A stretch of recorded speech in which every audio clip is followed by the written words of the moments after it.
This is News Channel 20 at 6. When people use our office and I see it quoted in the media and I know you're using it, I makes the cockles of my heart go pitter-pat. So I'm all happy with that. One of the most outspoken and beloved Illinois politicians dies suddenly. Tonight, from state leaders to the White House, we remember Comptroller Judy Bar-Topinka, a fixture in Illinois politics for more than 30 years. Good evening, everyone. Our top story tonight at 6, remembering a political icon, Judy Bar-Topinka, a firebrand who spoke her mind. She wasn't afraid to call out state lawmakers, regardless of their party affiliation, and she did it in a blue-collar way, colorful language, quick and to the point. Tonight, many are remembering Bar-Topinka for placing the people of Illinois above political protocol. News Channel 20's Jordan Abadea, live at the state capitol with more on Judy Bar-Topinka tonight. Jordan. Vince, it's definitely been a somber day here at the comptroller's office as more and more people learned the sad news. Judy Bar-Topinka was a special politician to many, a powerful woman who never really sugarcoated her opinions and always told you what she was thinking. Tonight, everyone across the state is remembering her for all of her years of public service. Late Tuesday night, Judy Bar-Topinka wasn't feeling right, so she went to McNeil Hospital in her hometown of Berwyn. Doctors say she experienced a stroke, but seemed okay. They admitted her for observation and tests. Later that night, she lost consciousness, dying around 1 a.m. Governor Pat Quinn offering his condolences to her family while remembering her spirit. I've known Judy for a very long period of time, and she was a force of nature, a good-natured person if there ever was one, with a tremendous sense of humor, who cared about people, everyday people. Judy Bar-Topinka was known to take on issues outside of party lines, doing what she thought was best for the people of Illinois. Governor Pat Quinn remembering their last conversation. And I told her we're working hard in the minimum wage, and she said whatever she could do to help. And I really want to say on behalf of all the people of Illinois, we're going to miss Judy Bar-Topinka, her commitment to public service over many years in many different positions. She cared about everyday people. I think we all know that. Former Governor Jim Edgar echoing those sentiments. She also was one of the most compassionate persons I ever knew in public service. Now, she could be tough when she had to be tough. I mean, you didn't roll over Judy, but she had a compassion for anyone in need. State Treasurer Dan Rutherford, who worked closely with Topinka, also sharing his thoughts on her life. She really was a remarkable individual and a real pioneer with regards to help breaking the glass ceiling for females. Judy Bar-Topinka was 70 years old. She is survived by her son Joseph, who was at her bedside last night when she died. Live at the Capitol, Jordan Abadea, News Channel 20 at 6. Jordan, thank you. Governor-elect Bruce Rauner among the many state leaders who are remembering Topinka tonight. Speaking in Chicago, Rauner called today a very sad one for Illinois, saying the state has lost a wonderful human being who cared deeply about everyone who lives here. She was just filled with life. She had a big heart, and people could see it. Within 2 minutes of spending time with her, you loved her. She just lived life to the fullest. She cared deeply, and you could see it in her face. You could see it in her eyes.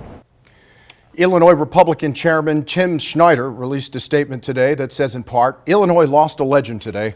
Over the course of more than 3 decades in Illinois politics, Judy Bar-Topinka was a trailblazer, a leader, and a treasure to Illinoisans and all who knew her. Her common-sense leadership was a breath of fresh air during some very difficult times for our state, and Judy's energy lit up any room she was in. With a decades-long career in state government, Judy Bar-Topinka was a familiar face with a familiar tone. Tough, honest, not afraid to speak her mind.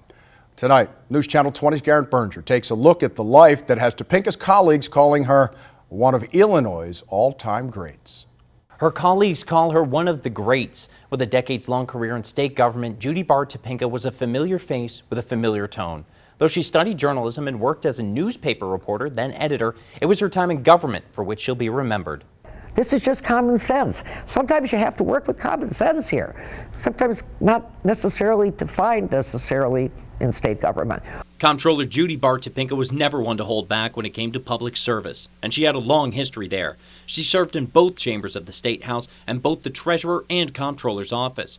Her colleagues called her a trailblazer for women in politics. She was the first woman elected treasurer, the first woman re-elected to a statewide office, and the first woman elected to 2 constitutional offices. You talk about a individual, a female, making a difference and being a role model for young women across this state and across this country, it was Judy Bart Topinka. She made an unsuccessful bid for governor in 2006 against Rod Blagojevich, but she made the comptroller's office her own in 2011 and just won a second term. We've really done a lot with what was kind of a sleepy office. Well, it sleeps no more. The lion does not sleep all night. You know, what's that old folk song, The Lion Sleeps Tonight? No longer. As other elected officials remembered her, the word independent came up. Though she was a former GOP chairwoman, Topinka said in the 06 race she was pro-choice with some restrictions. And a gay rights leader said Topinka had even offered to be a flower girl for any same-sex couple that would have her. But she was more than just a politician. Not only are we losing our boss, but we're losing a family member. Springfield Alderman Corey Jobe has worked with Topinka for 15 of the past 20 years. Beyond her politically fiscal conservative views, Jobe said the comptroller loved to bargain hunt. She loved the deal. She loved the estate sales. She loved to go garage sailing. Whether in the political scene or from her own personality, Topinka left a legacy. I think they broke the mold when they made the mold for her. Quite a unique individual. A legacy isn't all she leaves behind. Topinka is survived by her son Joseph, a U.S. Army major, and her granddaughter Alexandra Faith. The untimely passing of Judy Bart Topinka has state leaders. What's next for the office of comptroller? Political expert Kent Redfield from UIS tells News Channel 20 there are three options on the table. One, someone may be appointed to the office. Lawmakers could decide to hold a special election. Or three, the office could be abolished and combined with the treasurer's office. Either way, though, an appointment will need to be made in the interim, and Redfield says the state constitution isn't clear about if that should come from outgoing Governor Pat Quinn or incoming Governor Bruce Rauner. There is ambiguity as to whether an appointment made to fill out the unexpired portion of the term that lasts until till January, whether that could then turn over into the next term. Attorney General Lisa Madigan has been asked to give a legal opinion. Regardless of an appointment, lawmakers could call for a special election. More on what may be next for the office coming up tonight at 10 o'clock. News Channel 20 sat down with Judy Bart Topinka as part of our candidate profile series before Election Day. Tonight at 10, we'll bring you the best of that interview as Topinka shows her willingness to talk openly about almost any topic in her bid for re-election as comptroller. You'll see that tonight only on News Channel 20. Well, it's lights out at the Bel Air Motel. A long battle between its owner and the city of Springfield over tonight. Mayor Mike Houston announcing this afternoon that the motel will be demolished. News Channel 20's Brett Baldeck was at the mayor's press conference this afternoon. He's joining us live with what's next for the property. Brett. Vince, city leaders estimate 16 to 20 people still live in the Bel Air that you see behind me. Now, as part of agreement between the city and the property owner, those people had to move out within the next 60 days. Now, once those people do move out, the city will fence in the property and demolish the building within the next 6 months. Mayor Mike Houston says there is asbestos inside the Bel Air, which means weather will play a role for when the building can come down. According to the city, crime has plagued the motel and affected the surrounding neighborhood. Closing the motel was their final option. We reached out on several occasions to the folks in the Bel Air about sort of improving those relationships. I think the fact that it continued to be a transient population really prohibited any kind of cohesiveness in them becoming a part of the neighborhood. As for the residents who are being forced out, the mayor's office is working with a nonprofit agency to help them find a new place to live. Now, the owners of the Bel Air will have to pay the city about $40,000. And as for the future of this site, well, that's still pretty much up in the air. Once the motel does come down, the land will still be owned by the people who own the property right now. For now, reporting live in Springfield, Brett Baldeck, News Channel 20 at 6. Thank you, Brett. New at 6 o'clock, the Pana Police Department reiterating tonight it has not confirmed a report of a peeping Tom there. The department says most of the calls it's received have been concerns over a man walking through yards and loitering in neighborhoods, which has led some to believe that he was peeping in their windows. Pana police say they have identified the man, who was a registered sex offender in Illinois, and are keeping tabs on him. Investigators say they have no evidence he has committed any crime and his behavior has been addressed. Well, folks, I did what I could. I searched high and low and all points in between around central Illinois to find some sunshine today, but no such luck. As we take a look on the Prairie Heart Institute tower cam, not much to see this evening. Sun set as if it will, with cloudy sky still remaining as we head into the evening hours. Current temperatures down near the freezing mark. We're at 32 now in Springfield, 33 degrees in Decatur. We'll drop down in the mid to upper 20s by early tomorrow morning. Another repeat of today with more clouds and sunshine, but warmer temperatures are on the way. I'll let you know when coming up. Vince? All right, Joe, we'll see in a few. Still ahead, the decision from the Supreme Court. It's ruling on whether some retail employees will be making more money and how the case got there in the first place. And a former Williamsville Bullet has played a key role in Illinois volleyball's run to a Sweet 16 appearance. We're going to catch up with Brandy Donnelly a little later in sports. First, though, a reminder, the Waste Watch team's always ready to investigate for you. Just send your ideas to wastewatch@wics.com. You're watching News Channel 20 at 6. We sure hope you'll stay with us because we're back in just a couple minutes.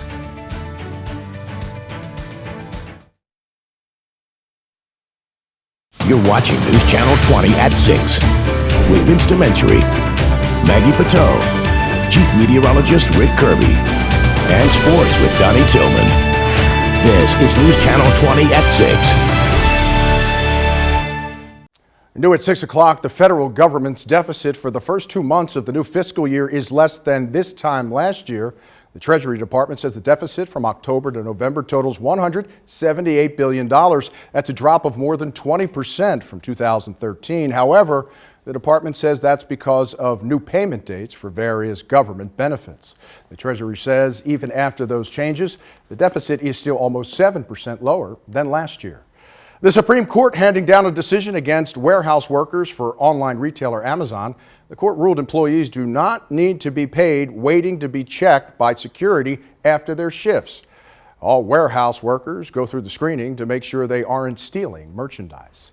2 former employees sued, saying they had spent about a half a day undergoing the screenings on their time. And the Postal Service is again reminding you to make sure you get your cards and presents in the mail soon if you want your gifts to reach their destinations in time for Christmas. Here's a live look at the Postal Service website. As you can see, it recommends having your gifts in the mail by December 15th for Standard Post, December 20th for First Class and Priority Mail, and December 23rd for Priority Mail Express. Taking a live look at downtown Springfield this evening. It's become a familiar theme. Sunsets, another cloudy day here in central Illinois. Rick's off tonight. That means Joe Crane's in next. He's going to let us know when we can break those sunglasses out again. But first, let's take a look at the closing market numbers on Wall Street today.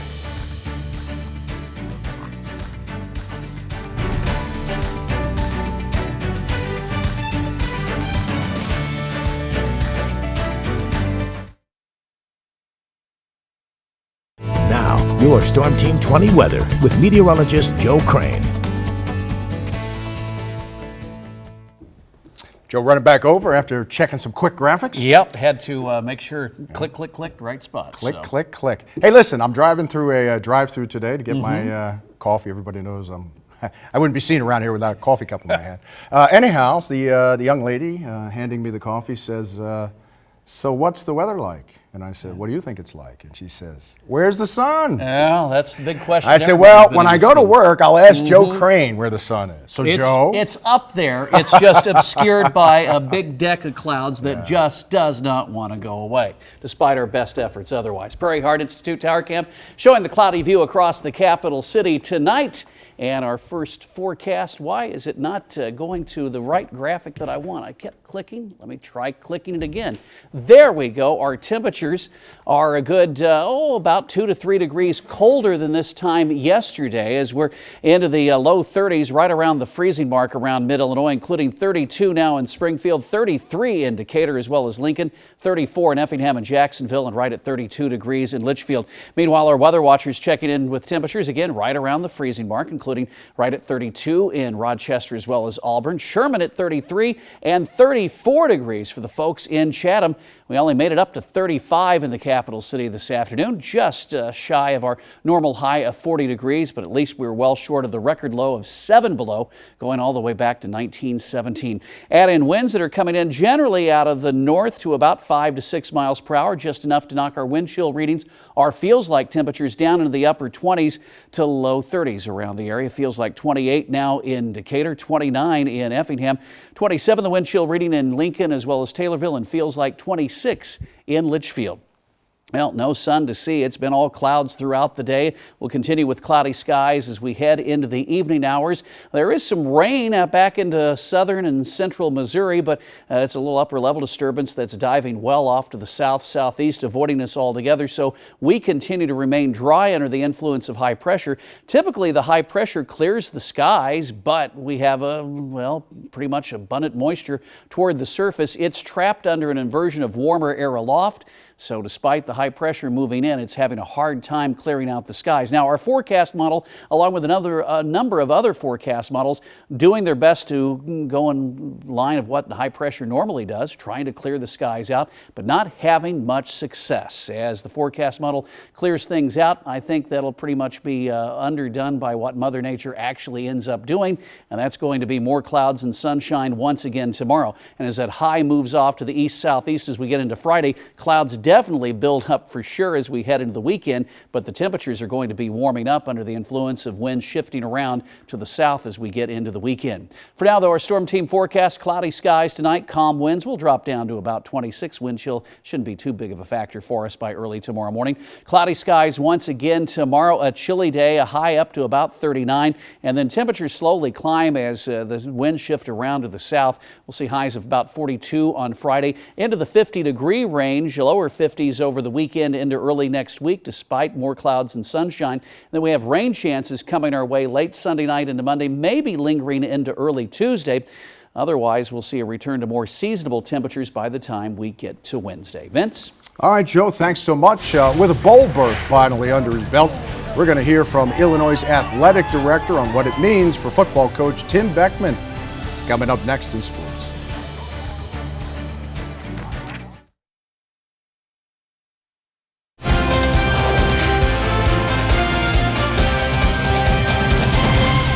Williamsville's Brandy Donnelly knows success. She led the Bullets girls volleyball team to 2 regional championships and a sectional title during her time in Williamsville. But now an Illinois freshman, she's seeing success on a whole different level. Donnelly and her Illini teammates are preparing for the Sweet 16 of the NCAA Women's Volleyball Tournament, where the 9th-ranked Illini will take on 5th-ranked Florida on Friday night.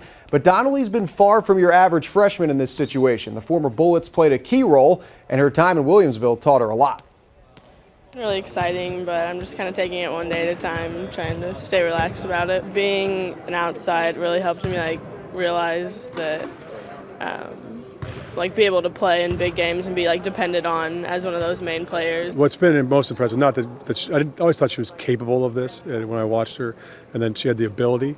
What's been more impressive is just her poise and her toughness in big moments and big matches, and you don't see that a lot from freshmen. I mean, she's a special competitor and a special athlete.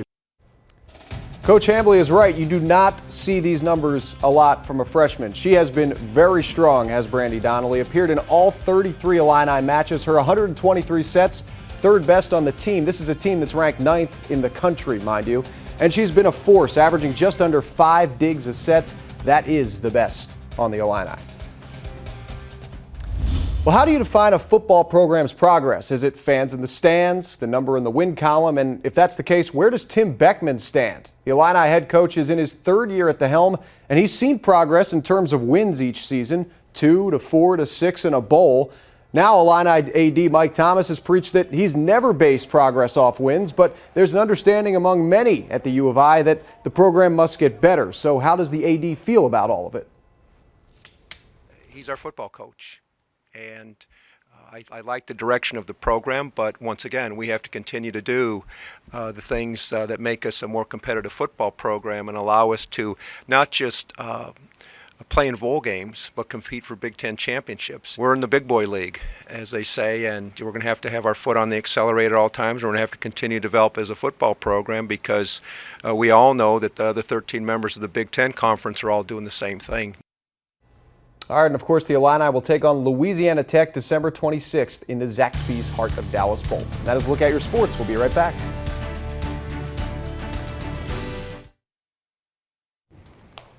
Today, a special one for 42 students at Springfield's Harvard Park Elementary School. Employees from the Department of Corrections buying them lunch and bringing them Christmas presents. The students were chosen ahead of time based on need.